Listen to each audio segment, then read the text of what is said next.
Ano, magandang umaga. Magandang hapon bro. Magandang tanghali. Magandang umaga sa ibang mga Pilipino diyan sa ibang bansa. Magandang hapon sa ibang bansa. Magandang gabi sa ibang bansa. At magandang hapon sa Pilipinas. At ito ang ating pag-usapan sa ngayon po ay patungkol po sa mga mahalagang bagay na dapat din nating malaman na may kinalaman po sa mga bagay-bagay na pinag-usapan ng bayan, kagaya po ng impeachment, kagaya po ng ah, kaso ni Bato, at kagaya ng hearing sa Mali-Malitagang na kung saan ay lilitaw po ang 18 sundalo na 16 dyan po ay mga Marines at lang 2 po ay mga Philippine Army na mga sundalo. At dito natin malalaman at maikumpirma nila, ulitin nila, ididiin nila nga sila ay nagbigay ng marami-malitang pera kay Trillanes. Mali-malitang pera para kay Dilema. Mali-malitang pera para kay Erwin Tulfo. Mali-malitang pera para kay Sandro Marcos. Hinatid pa sa Paway, sa bahay nila sa Paway at pa kay BBM. At mali-malitang pera na binigay kay Tito Soto doon sa opisina niya sa tabi ng Baclaran Church. Yan po pag-usapan natin sa ngayon. At medyo maiksi lang to kasi may gagawin pa tayong iba.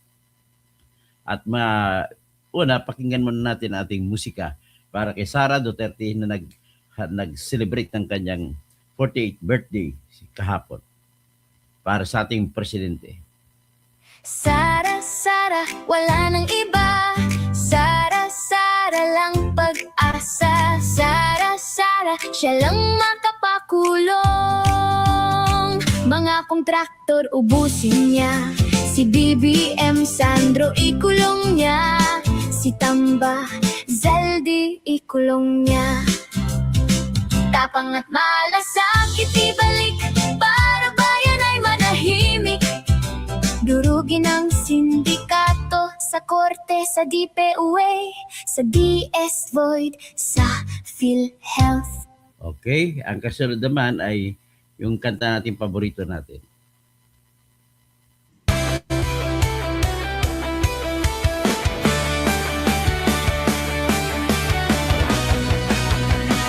Sa Pilipinas, kilala ang tindi.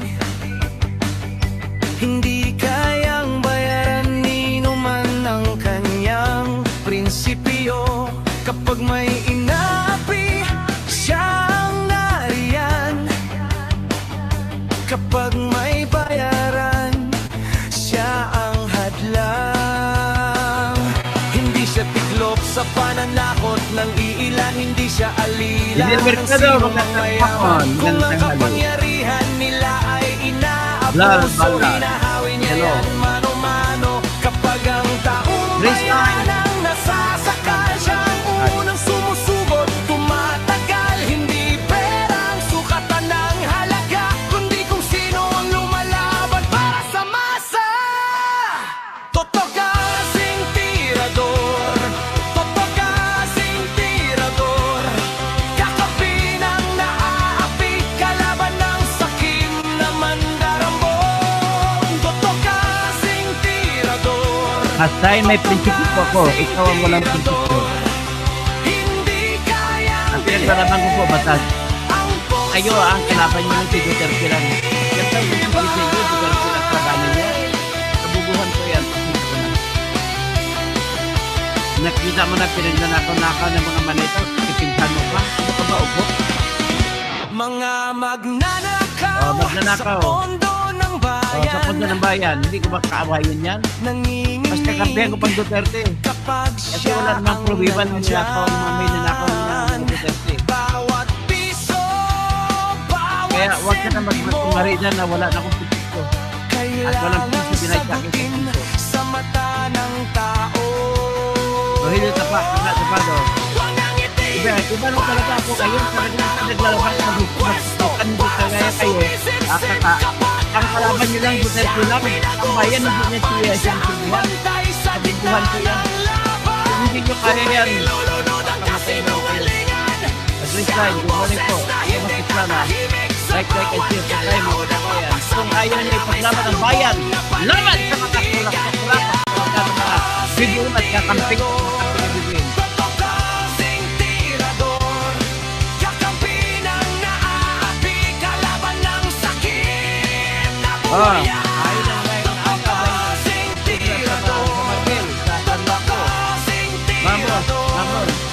hindi kayang bilhin ang puso niyang matin. Bakit maniwala kayo sa instricto na kumatanggap ng pera kay BBM? Yung black cash yan, kumatanggap ng pera. Lahat po sila na opposition dati kumatanggap ng pera kay BBM. Ang dami yan. Kaya hindi umalis ako sa kanila. Hindi pa ako fake news ng kulala. Hindi pa ako fake news. Ano ba katibayin na may fake news ako? Sige nga. Kasing tirador, Hindi ko lang pinalaban yung pakinis Marco. Diyos ko, ay ako ng dyan pa rin.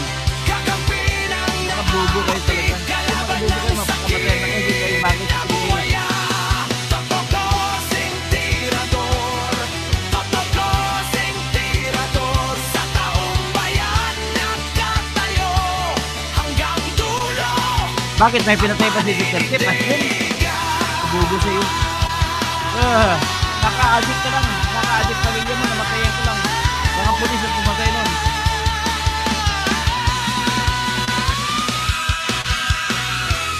Okay. Pag-usapan natin ngayon. Limitan na. Nagagalit ako dito sa mga iba. Mga kasamahan ko dati ito. Ang problema ko lang po sa inyo, puro anti-Duterte lang kayo. Hindi kayo anti sa mga mga pagnanakaw sa Pilipinas. O sige nga, Pastin, patunayan mo ka sa akin bakit hindi mo awayin si BBM.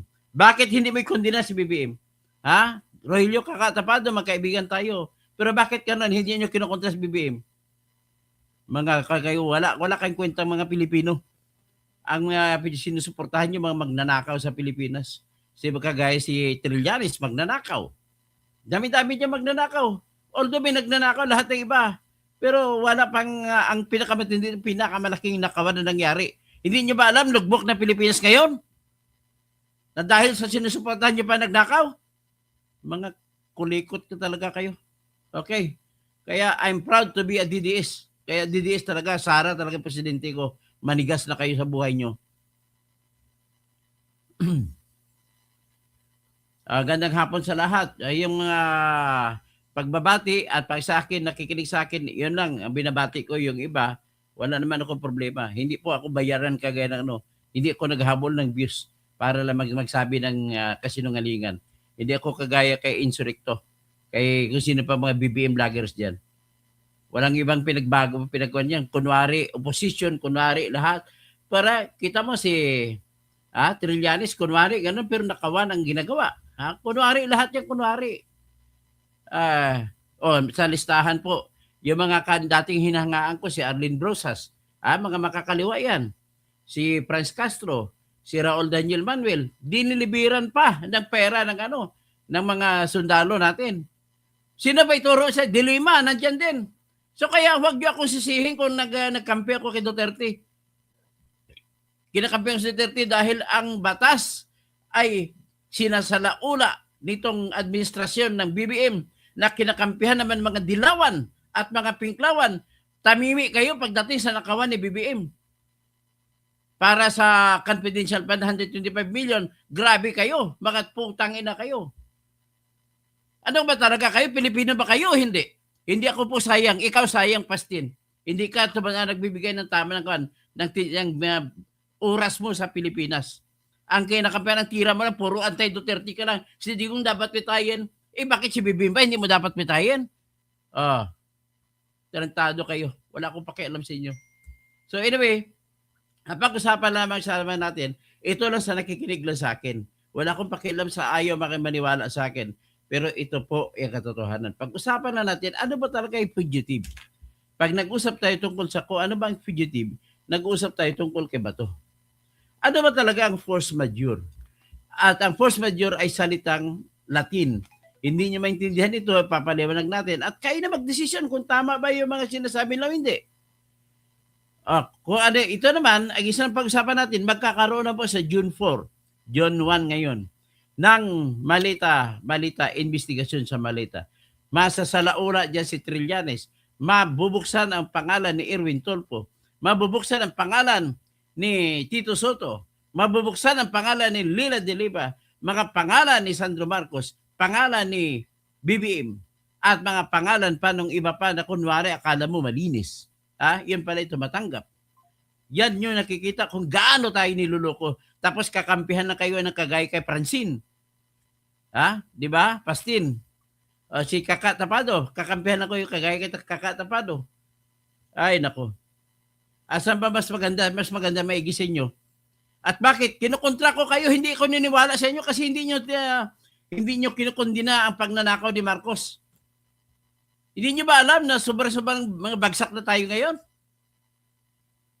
Marami na pong nawala ng trabaho dahil sa kung sumisigaw kayo laban sa mga magnanakaw, sana matagal na natanggal yung mga putangin na magnanakaw na yan. Di nyo ba alam, wala nang magsasara ng mga kumpanya ngayon sa buong Pilipinas?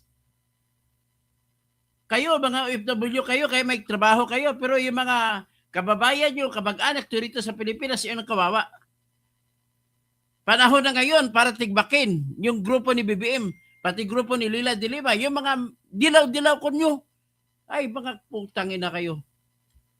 O, ito, pag-usapan natin itong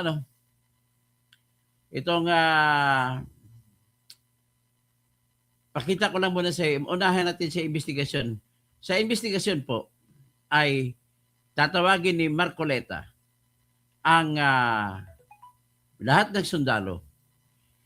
Ipapatestigo niya si Saldi sa pamamagitan ng video conference para malaman natin ang totoong kwento na nangyari sa Nakawan, sa Mali-Malitang Nakawan. Ipakita ko muna sa inyo ngayon itong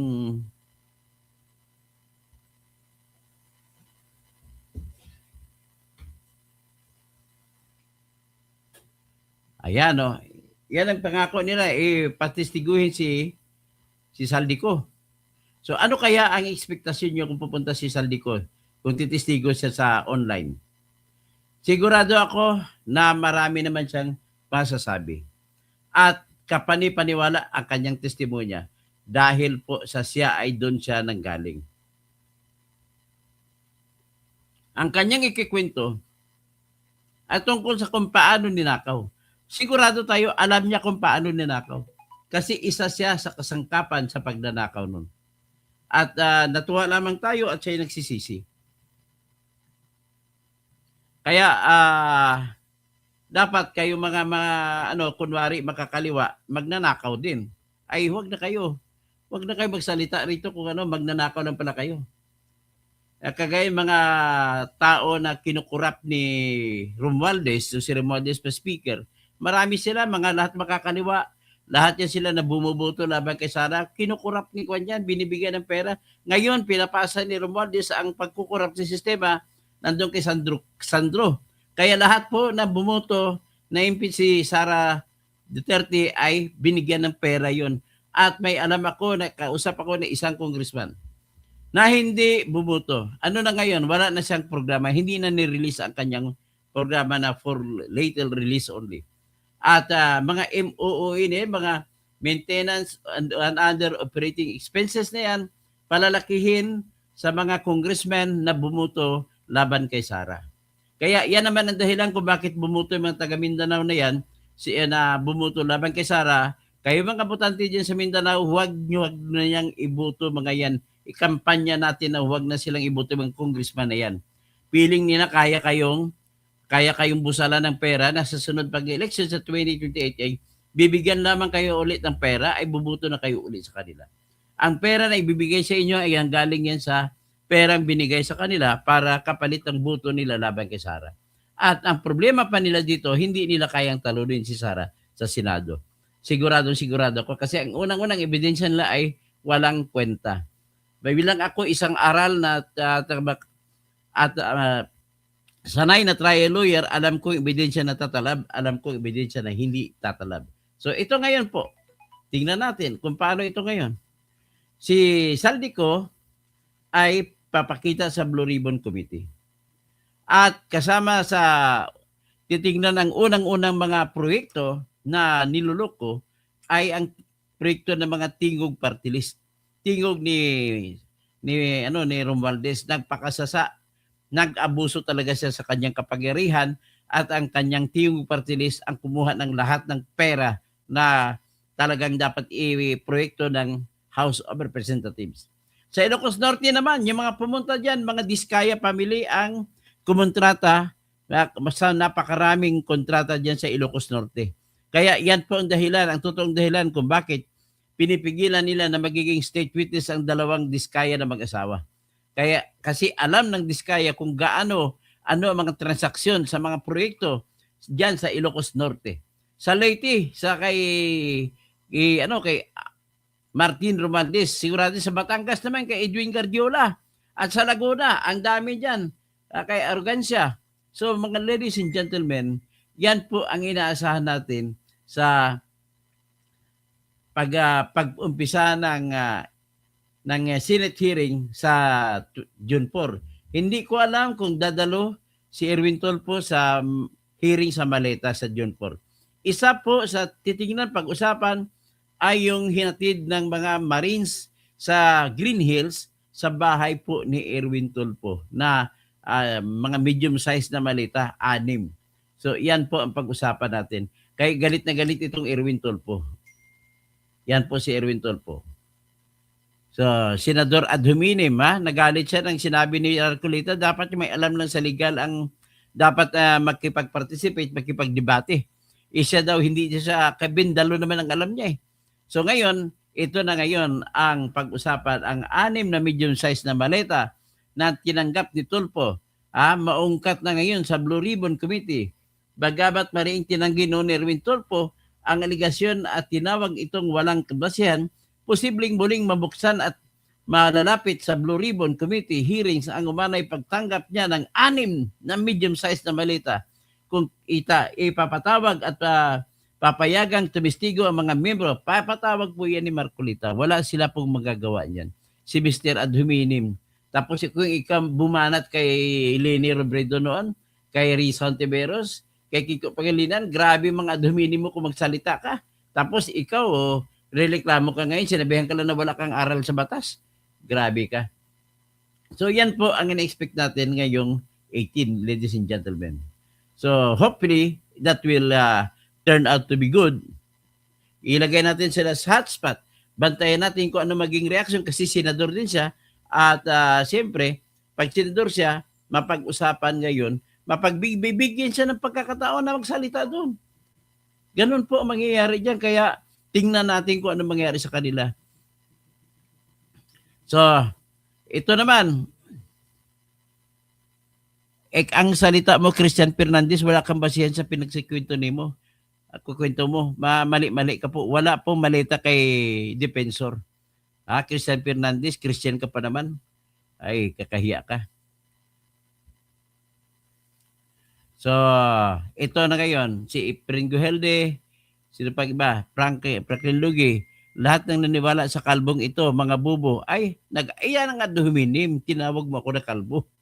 Wala ka ng argumento. Ay, nako. Ipatunayan mong argumento mo. Ilagay mo sa tama, kung tama ka ba talaga. Okay? So ngayon, pag-usapan na muna natin, ano ba talaga ang tinatawag na force majeure? Force majeure muna tayo. Mamaya natin pag-usapan yung fugitive.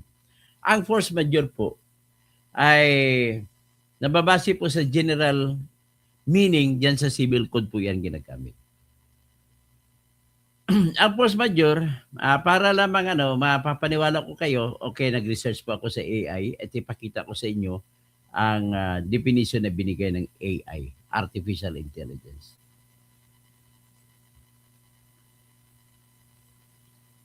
Ito. Force majeure is a French word para to, superior force. Superior force ang ibig sabihin. So kung superior force, ang ibig sabihin ay ano ba yung superior force na yan? So minsan may tinatawag tayo na superior force ay patungkol po sa act of God. Kumbaga gawa ng Diyos, gaya ng bagyo, gaya ng tinatawag na mayroong, sabihin na natin may mga lindol, yun po mga act of God, ibig sabihin superior force sila. Tinatawag silang superior force sapagkat po ay hindi kaya ng ordinaryong tao kung paano ang gagawin yan. So, ito tingnan natin, gamitin natin po yung definition na binibigyan ng leksitary ng batas natin na kay Attorney Libayan. Mag-type tayo dito. Ipakita ko po sa inyo. Pero bago yan, siguro tapusin ko muna itong superior force siya refers to extraordinary, unforeseeable, or unavoidable events beyond a party's control. So, ibig sabihin, yung bagay na hindi natin nakikita, hindi natin na-predict o nahulaan na mangyayari, at kung mangyayari man, ay wala tayong kakayahan bilang tao na kontrahin o kontrolin. Okay? Ganun lang ako kasimple yan. So, ang kasama dyan, malimit ay yung mga kagaya ng bagyo, kagaya ng tinatawag na lindol, pero hindi po limitado yan sa tinatawag na act of God. Marami din po mga force majeure na act of men. Ang act of man na kagaya niya ay gera. O sa Iran, bigla nagkagera dyan, hindi natin kaya. Bayad ng tayo ng bayad, matataas ng presyo ng gasolina at krudo. Pero wala tayong kakayahan i-kontrolin ang pangyayari. Yan po ang isa sa tinatag na force majeure. So ngayon, pag-usapan natin, i-control natin, diretsuhin natin kay Bato. Si Bato po ay tumatakbo. Aminin na natin yan. Kayo mga taga-DDS, aminin nyo na yan. Kasi yan naman ang katotohanan. Tapos, kung tumatakbo siya, yung pagtakbo ba niya ay dahilan po kasi iyan katotohanan lang sa ICC warrant of arrest. Ang ICC warrant of arrest po ay kung sa Pilipinas na setting, na setup, ay pwede po yan na hindi ipapatupad, depende sa presidente. Ngayon nagkataon na presidente ay kaaway na yung mga Duterte, kaaway ni Bato, so pinapatupad niya. So, ibig sabihin po, sino may control? Pero titingnan natin si Bato, tumingin tayo para malaman natin na force majeure yan, titingnan mo yung taong apektado. Sino ba ang taong apektado rito? Si Bato. Kaya ba niyang kontrolin ang ICC warrant of arrest? Hindi po, hindi niya kaya. Kaya, with that, in respect of Bato, ang tawag dyan ni Bato ay force majeure. Kasi hindi niya kayang kontrolin at nangyayari. So, because of that, hindi siya makapunta sa Senado para gaganapin niya ang kanyang mandato o kanyang obligasyon sa bayan dahil sa bilang resulta ng pagkakahalal sa kanya ng mga tao sa Senado, mahigit 20 million ang botante niya. So hindi niya matutupad ang kanyang trabaho. Dahil naman kung sa kanya ay may warrant of arrest na babanat, force majeure yun kung sa kanya.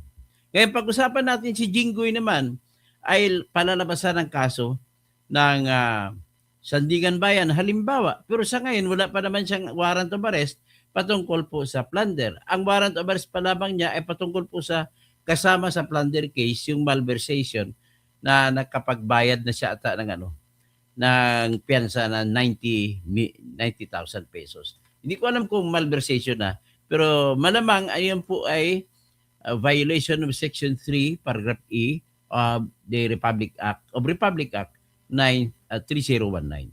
So, kaya gano'n, titingnan, sa gana ni Jinggoy, pwede natin sabihin po na force majeure yun kasi wala naman siyang control sa mangyayari doon sa Sandigan Bayan at saka ombudsman na nagsampa ng kaso. Hindi niya kayang kontrolin yun. So, sa pagkatao ni Jinggoy, yan po ay force majeure. At kung lalabas ang search, so ang warrant of arrest, pipilitin siyang arestuhin siya. At kung arestuhin siya, dadalhin siya sa loob ng kulungan, madidetain siya. At hindi naman ibig sabihin na guilty na siya. Kundi lilitisin pa lamang, titingnan kung talaga bang may sapat na basihan itong kaso laban sa kanya. So with respect to that, can we now call it force majeure? Supervening event that Jinggoy has no control of? Yes, it is force majeure on the part of Jinggoy. Ngayon, ang sinasabi, hindi, naman, siya naman may gawa ng krimen. So kaya hindi mo masabi force majeure. No, it doesn't matter. Anyway, after all, Hindi natin alam kung totoong ginawa niya yung akusasyon laban sa kanya. For all we know, baka naman siya naman ay tinatawag na inosente. Yes, sir, yes, sir, yes, sir. Yes, sir, yes, sir, yes, sir. I want to see yes, sir. Tata Cousin Peter. No, wait. A little. Wait. I'll finish first, okay? Okay, I'll finish first. Okay, ngayon, ang pag si Chis Escudero naman pag-usapan, ganun din sitwasyon niya kagaya kay Jinggoy. Wala rin siyang kontrol sa Sandigan Bayan na para matutupad niya kanyang tungkulin bilang senador. Ganon din po kay Joel Villanueva sakaling may ilalabas na warrant of arrest. Ganon din kay Rodante Marcoleta. So, if only to ask a question and to answer that question, ang force majeure ba ay mag-a-apply sa kanila ni Jinggoy, sa kanila ni Joel Villanueva, kay Chis Escudero, at kay Marcoleta, sakaling palabasan sila ng warrant of arrest sa plunder? Yes, nag-a-apply on their end. So, ano naman ang purpose niyan para gamitin natin?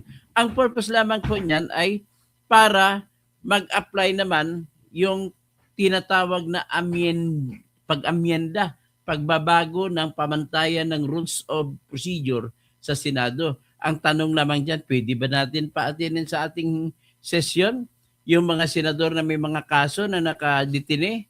Yan lamang ang tanong. So, why not? Kasi hindi naman sila ordinaryong mga akusado. Gusto ko sing Tata Cousin Yeah, Peter. wait. So ngayon, hindi sila ordinaryo na detinado ng mga tao na walang trabaho, kundi nakadetain lang may kaso. Sila po, may obligasyon sila sa mamamayan. Tayo na mamamayan na bumuto sa kanila, ay kailangan magtrabaho sila ng inaatang natin na responsibilidad sa kanila. So with that, we can now argue also at the same time na the people is the king. The supremacy of the people. Tinatawag niyan, Vox Populi, Vox Dei. Ang boses ng tao ay boses ng Diyos. So, dahil binutod natin sila na magiging senador, boses ng tao ang nakataya dyan. Hindi lang boses ng ilan na gusto nila kasuhan. So, ibig sabihin, pwede naman yan pagsamahin ng dalawa eh. Habang naglilitis sila sa kanilang makanikanyang kaso, at the same time, pagtapos ng paglilitis, pwede sila magtrabaho sa kanilang trabaho ayon sa inaatang natin sa kanilang mga balikat base sa mga boto na binigay natin. So, ibig sabihin, kung hindi papayagan itong pagbabago ng pamantayan ng Senate rules, ay sino ang mawawalan? Mga tao po ang mawawalan. Boses natin ang mawawala. So, para naman, at the same time, makapag-attend sila ng kanilang trial, while at the same time makasilbi sila sa mamamayan base sa trabaho na ianatag sa kanilang balikat, ay dapat lamang na baguhin natin ang sistema ng pagdadalo ng Senado sa Senado na session. Pwede ang tinatawag na video conference. Dati, nung wala pa yan, pinayagan naman kasi mayroong tinatawag na force majeure.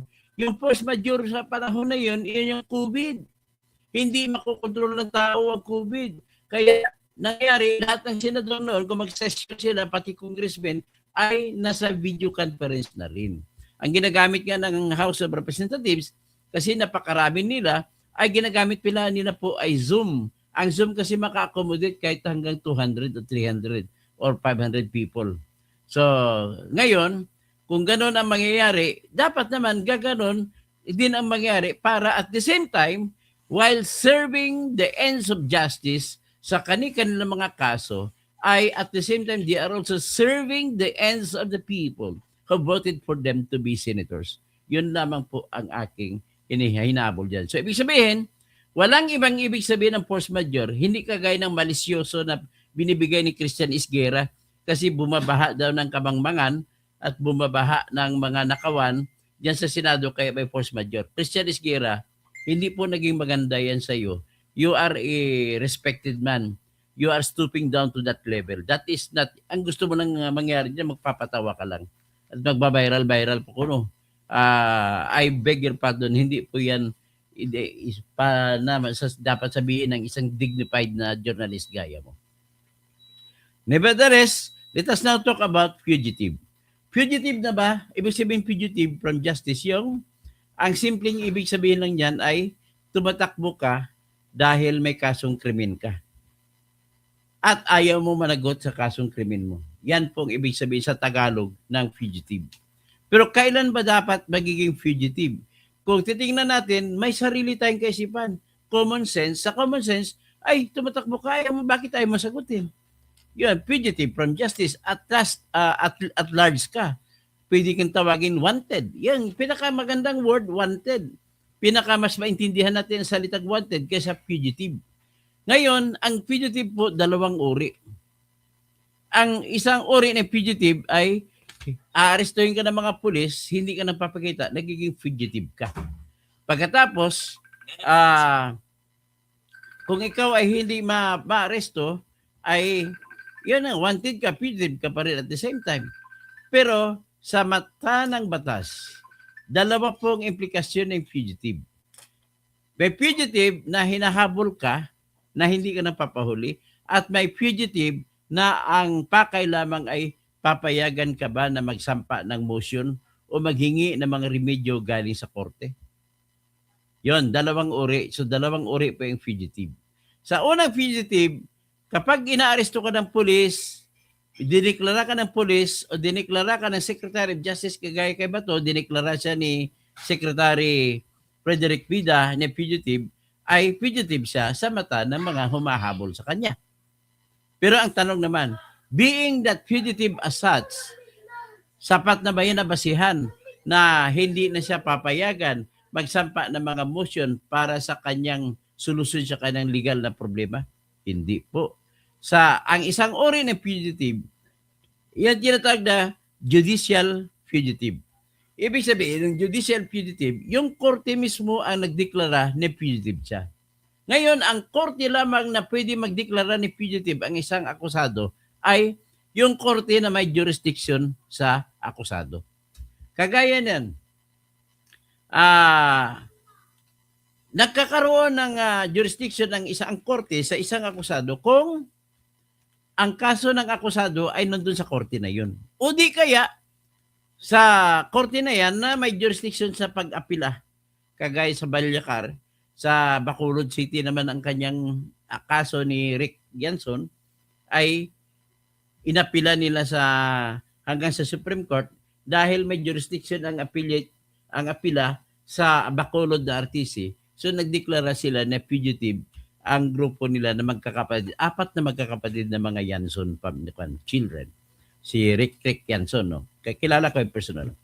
So ngayon, kay Bato naman ang sistema, kaninong warrant of arrest ba pinag-usapan? At kay Balyacar naman, ang warrant of arrest na pinag-usapan ay warrant of arrest na nilabas ng korte ng Bacolod at inapila sa Supreme Court.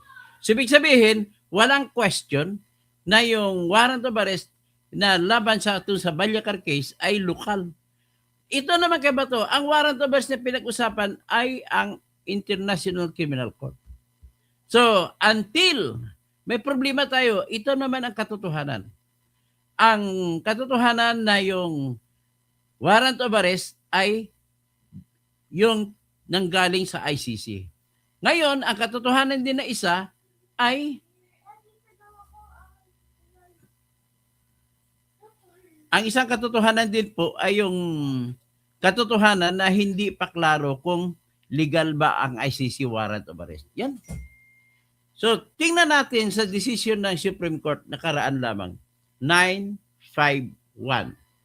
9 ng decision na hindi pinayagan ang TRO para kay Bato at 5 na mga justices ang nagdesisyon na dapat payagan ang TRO laban kay ang TRO na hinihingi ni Bato.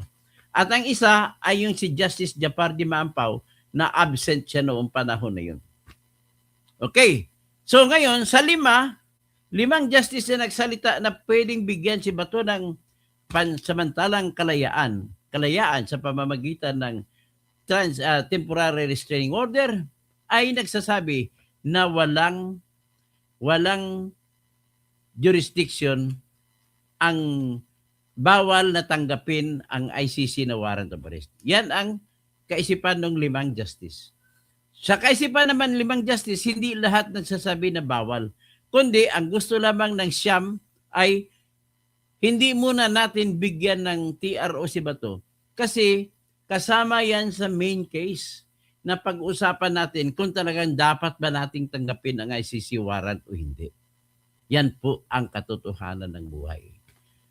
Ngayon, hindi sila nagbigay ng warrant of arrest. Ang una nilang dahilan ay premature. Hindi pa napapanahon para bigyan ng TRO pabor kay Bato. Kasi kung ang katwiran ng siyam na justices, kapag binigyan nila, para na rin silang nagdesisyon na hindi pwedeng tanggapin ang warrant of arrest ng ICC sa Pilipinas. Ang nais ng siyam ay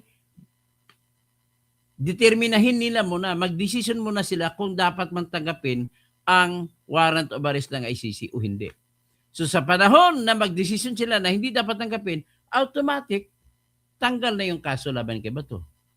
Pero itong 5 naman ay tahasan. Sabi nila, emergency talaga ito. Kaya dapat bigyan natin ng TRO si Bato.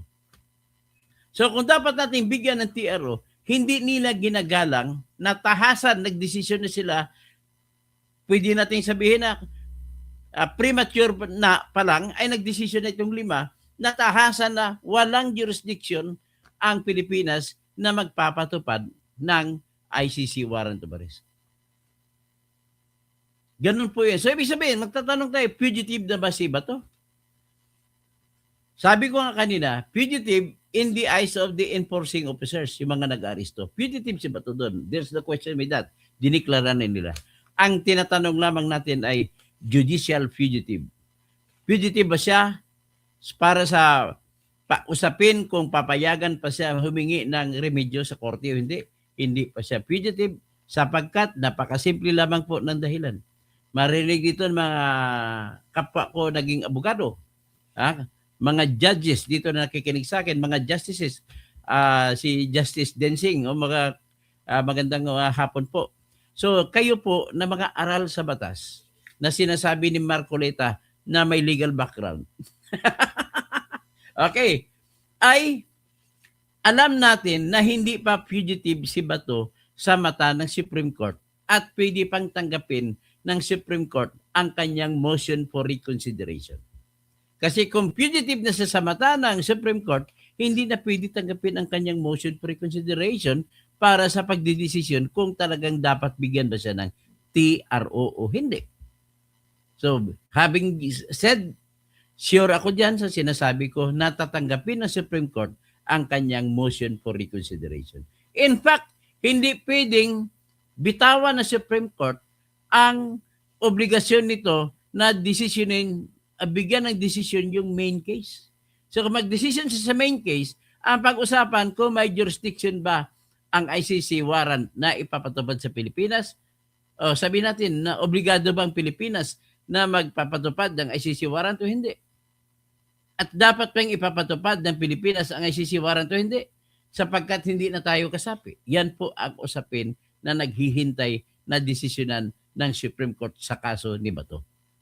Okay? So with that, nabasa ko ang Supreme Court decision na decision ng siyam, ang sumulat po niyan si Justice Gaerlan. Unfortunately, si Justice Gaerlan ay si Ginoong Duterte pa po ang nag-appoint sa kanya bilang justice ng Supreme Court. So sinabi nila, ang unang dahilan ay hindi nila pwedeng desisyonan na kagad-agad ang ina-apply ni Bato na TRO sapagkat pag nag-decision sila, parang bubuton sila kung ano ba talaga ang dapat.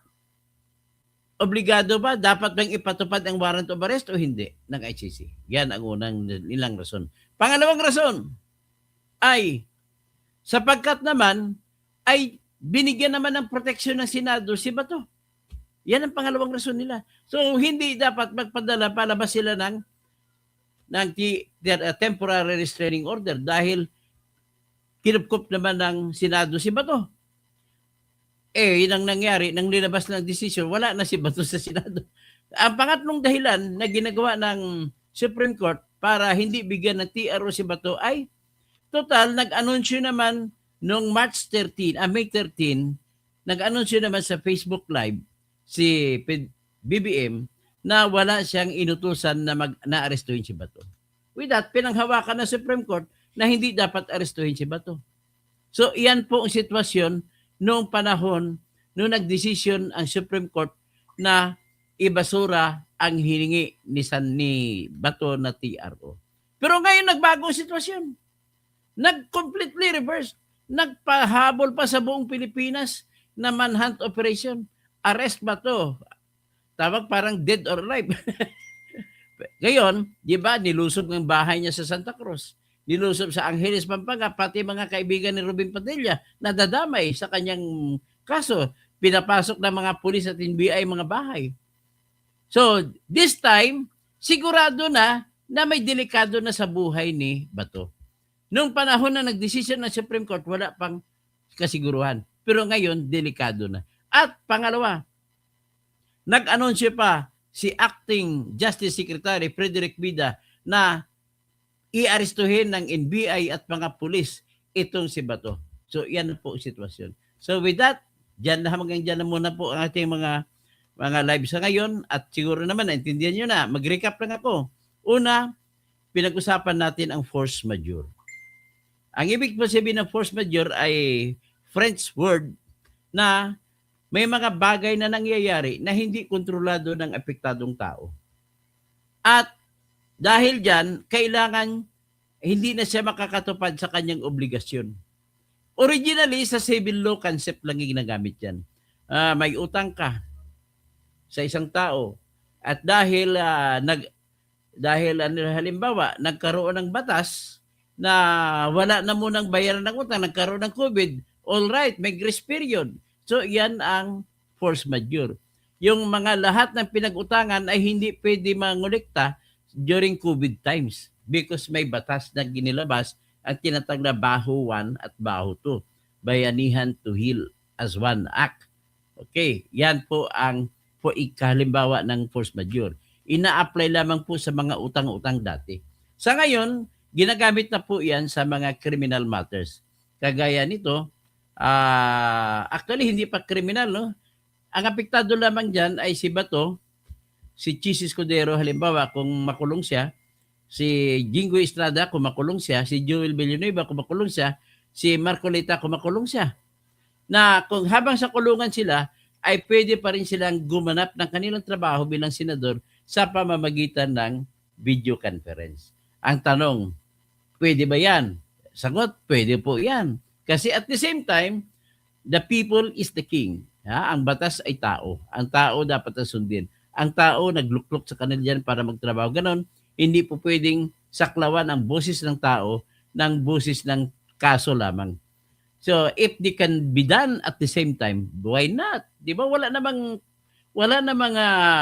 pagkontra-kontra. Hindi ibig sabihin na kung gagawin sa kanila, magtatrabaho sila, hindi naman natatapakan ang kanilang obligasyon na harapin ang kanilang sariling kaso. Pangalawa, ito mabanggit ko lang kay Marcolita, hindi pala dapat si Marcolita masama sa plunder. Kasi bakit? Ang pera ng 75 million na sinasabi ko na sangkot sa plunder laban kay Marcolita ay pribadong pera. Pera ni Mike Defensor at dalawang kaibigan nila na binigay kay Marcolita. At ginastos lahat sa eleksyon yon bago mag-campaign period. So hindi na siya kinasuhan ng Comelec kasi ang pera ay nagastos bago mag-umpisa ang kampanya. Tapos hindi rin masasabi na isasama mo sa salin kasi hindi naman pera ni Marcolita yun. Pera ng kampanya yun. So wala siyang obligasyon na ilalagay sa salin yun. At hindi pwede natin sabihin na kita ni Marcolita yun. Bakit? Hindi niya kinita yun sapagkat ang pakay ng pera ay pang-eleksyon at nakampanya at nagamit din. So iyan naman po sa kaso ni Marcolita. Ngayon pag-usapan natin ng fugitive balik, ang si Bato ay fugitive na siya sa mata ng mga humahabol sa kanya. Arestuhin siya. Pero hindi siya fugitive sa mata ng Supreme Court na in the sense na pwede pang tanggapin ng Supreme Court ang kanyang mga motion. Tapos ang pangatlong topic natin ay yung mga mali-maleta na investigasyon diyan sa June 4 sa subcommittee ni Marcolita on flood control. ipapatawag yung 18 Marines. 16 pala na Marines at 2 Philippine Army na sundalo. At ipapatawag din si Saldico. At si Saldico papayagan titistigo sa pamamagitan ng video conference. At may iba pa, siyempre may Singutese, papatawag ulit. Marami pa uli at dito na magkaalam-alaman ang na mga lahat ng congressman na pumirma na gustong iimpi si Sara Duterte at mga congressmen na tumatayo na mga 11 prosecutors ay puro lahat nakatanggap ng pera mula sa mga mali-malita na ipinamamahagi ni Saldico ayon naman sa sugo ni Bongbong Marcos at saka ni Romualdez. Yan po ang ating kwento sa ngayon. Magandang hapon po sa lahat. At tawag na lang ako, no? Kung sino lang matawag ko na pwede. Si Ara Sausa, si Mary Jane Andrade, Konnichiwa, Kuya, o sige, Konnichiwa din. Tapos Thomas Isplana, gandang hapon, Attorney Kausing, delikado pala siyan si Erwin Tulfo at Soto at Dilima, oras na magbukas ang flood control. Angie Banyes, good afternoon, Attorney Toto. Tapos sino pa? Si Fidel Mercado, magandang umaga, magandang hapon. Si Dan Kulala, fake news ka, Katoto. Ay, hindi pa ako fake news, pasensya ka na po, pasensya ka na. Hindi po, wala pong kinalaman pagka-disbarko dyan. So Grace Line, Pastin, yun, anong nangyayari sa'yo? Hindi, wala po kung nangyayari sa akin na masama. Pinaglalaban ko kung anong batas, anong tamang pag-apply sa batas, at ang katarungan pinaglalaban ko. Nagkataon lang ikaw ay gusto mo lang, ang katarungan sa'yo gusto patayin si Duterte. Ganun lang po. Hindi po yung katarungan, ha? Yan ay kahungkagan. O Rogelio Tapado, iba, kaibigan ko na talaga ito. Dati, iba na daw talaga ako. Pero hindi, let me assure you na pinaglalaban ko pong batas. Kahit sino pang mukha ang nakasalang dyan, basta karapatan niya sa batas, ipaglaban ko siya. Okay, good Grace Line, good morning po. Thomas Esplana, like, and share ba tayo mga kababayan. J. Marmons, good morning. Diyan natuto, diri sa Marvel. Yes, taga Marvel po ako. Pastin. So, okay sa iyo ang pumatay. Hindi po okay ang pumatay. Ang problema lang, ang tinatanong dyan, namatay na yun eh. Bakit mo pa alamin? Mga pulis na pumatay dyan, hindi naman si Digong pumatay noon. Di ba na-convict nga yung pumatay kay Candelo Santos? Numhar, shout out. J. Marmons, mayong aga, dyan natuto. Halin sa Marvel, Pirmi, nagatanaw, mga vlog mo, salamat gid. Pati sa Takurong, si Ivan Serbo, mayong hapon sa taga-Takurong. Pastin, bakit ka ba nag-iba? Hindi po ako nag-ibang paniwala. The same pa rin ang paniwala ko, Pastin.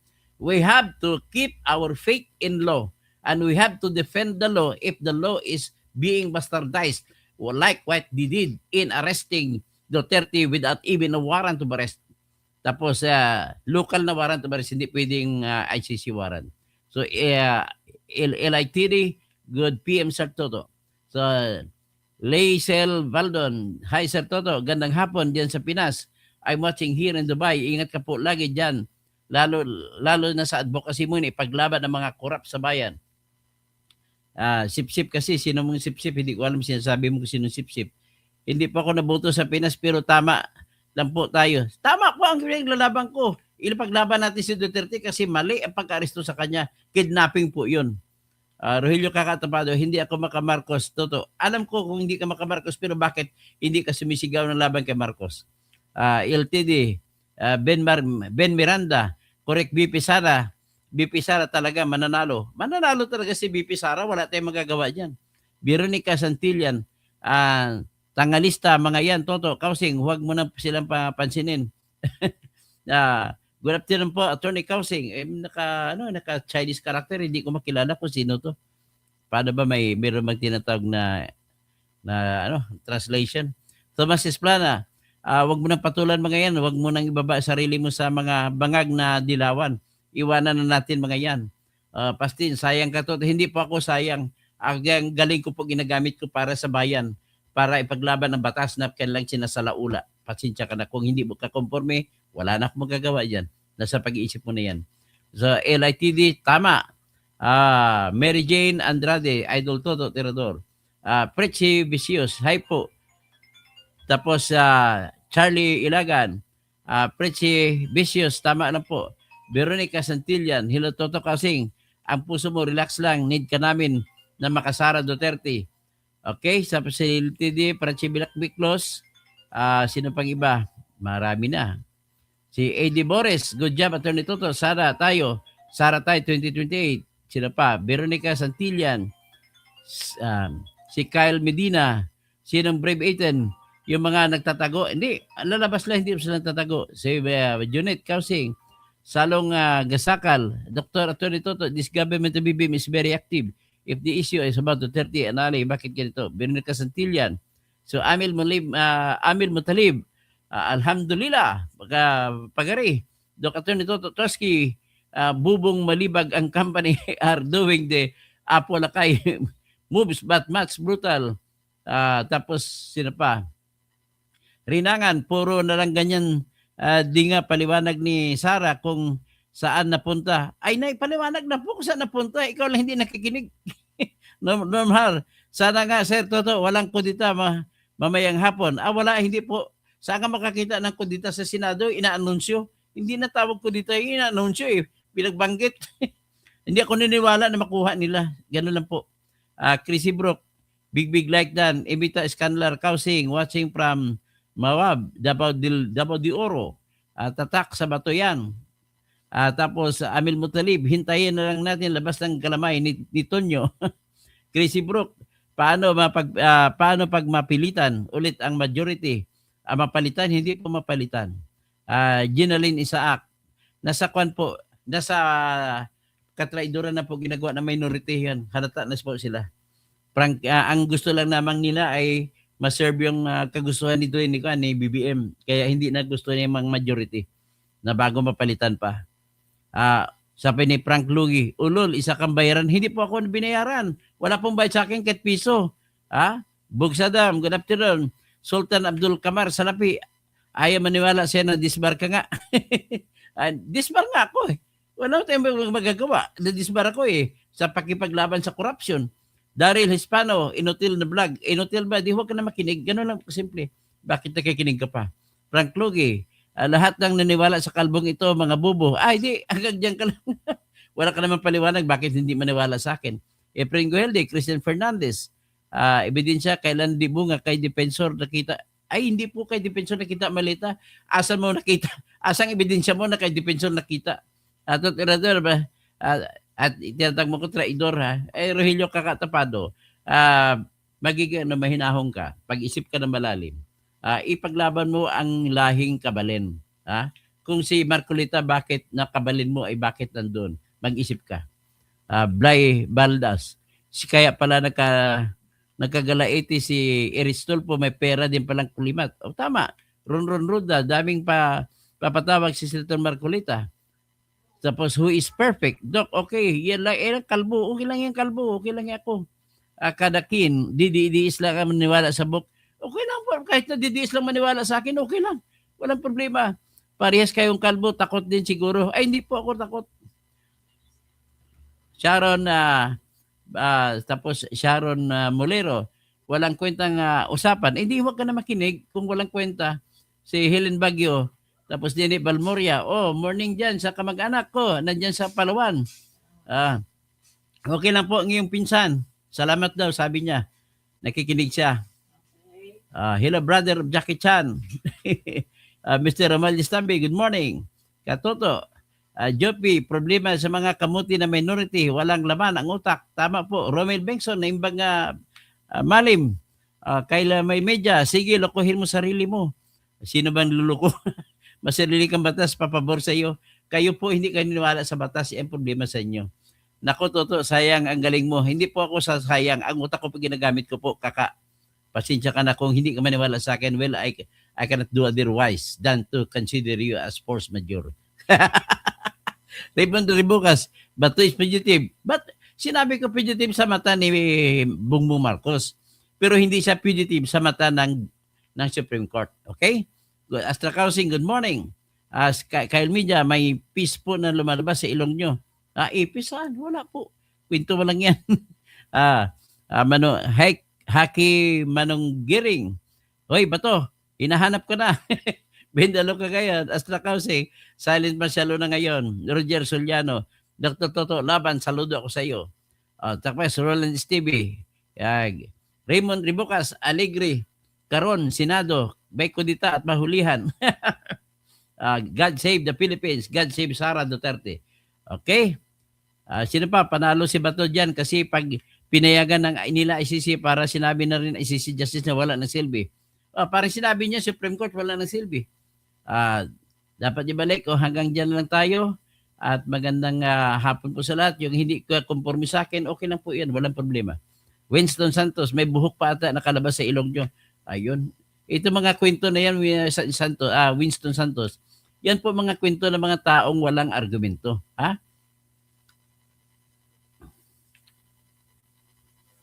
BP Sara, solid ka naman pala. Walang problema. Okay, Raymond Ribucas, Richard Paul Kachapay, bla bla bla bla. Blendalo si Tolpok. Okay, Kevin dyan, sana mag-ingat silang lahat sa patawag dyan. Brucho Barocha, shout out Dr. Toto. Don Dione Laguador, malinaw po, paliwanag yung attorney. Jace Wabikaayo, buti natauhan ka Sir Toto. Huwag naman, sabihin na sa tauhan. Ami Lagman, God bless you, Toto, Attorney Toto. Raimundo Ribucas, walang subcommittee ni Marco. Hindi po illegal yan. Huwag ka maniwala kay Soto. Hindi naman abogado yun. Ang problema nag-abogado, hindi naman abogado. Kida Pio Villarus, good afternoon, Attorney Toto. Watching here in Saskatoon City, Canada. Salamat po. Kevin John, good PM, same as here, Attorney Toto. We'll always be watching you. Dahil tama po lahat ng pinaglalaban nyo. GRCP, hindi ako nakaabot, Attorney. Good morning, mabuhay kayo. Gilbert Labrador, Leon Babaw, at the best na si kababayan Ilonggo, ini klaro nga magtestimonyo ni Katoto. Go, go, go. Sikat ka sa Iloilo City. Madamo ka salamat sa mga parehas ko Ilonggo dira sa Iloilo. Labi na sa akon nga mga kaginhalinan nga lugar kung sa diin ito makitaan mo sa Barangay Mangurukuro, Ahoy, Iloilo. Kag dira sa Pili, sa Seven Seas. Okay. Watching from Kananga, Liti. Shout out sa mga mga maupay nga kulop sa mga mga bugto ko, mga Tagalite. Raymond Ribucas, wala naman sagot si Sara sa impeachment case sa Senado. Hindi natin alam kung may sagot ba o wala. Good afternoon, Katoto. Sara, kung ako kay Sara, hindi na ako sasagot. Total magta-trial naman eh. Di ba? Good job, Sir Toto from Australia. Super ba, Mario? Siguro, si puro adik yan, nababas kayo. Jibon Castiba, maayong hapon, Attorney Toto, taga-Negros Occidental ako. Franz Dorayada, mabuhay ka po, kayo, Toto Tirador, Pansurala, South Cotabato. Super Mario, wag mo na patulan mga adik na yan. Daidot, okay. LZF, kumusta po yung kaso mo kay, ito, naka-motion pre-consideration pa ako. Super Mario, sir, puro adik mga yan. Yvonne Castiba, daming iyakin dito nakinig. Kain suka, kain tae. Super Mario, sir, baka nakadrugs yung buzzers mo. Okay, hayaan mo lang sila. Aisen Natividad, Toto Tirador, Kalbo, pa-shout out, boss. Okay, mga kalbo, gwapo. Super Mario, sa dami adik sa vlog mo ngayon. Okay, sino pa? Super Mario, Kevin Jan, Bing Lirawat, Idol Toto, mabuhay ko. Magandang hapon po mga kaibigan at ako po ay pansamantalang magpaalam.